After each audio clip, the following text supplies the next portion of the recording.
জিজ্ঞেস করলেই হবে গুলিস্তান পার্ক কোনটা। পার্ক গুলিস্তান পার্কে এর ভিতরেই আপনি রাখতে পারবেন মোটরসাইকেল বা প্রাইভেট কারও যদি রাখতে চান, প্রাইভেট কারও কিন্তু রাখার সেখানে ব্যবস্থা আছে, প্রাইভেট কারও রাখতে পারবেন।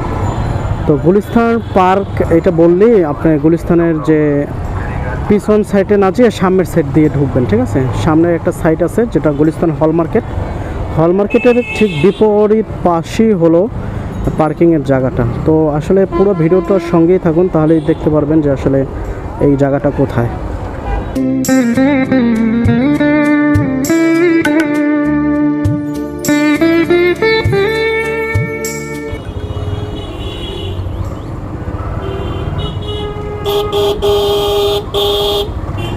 তো এই যে দেখতেছেন এটা হলো সামনের গেট।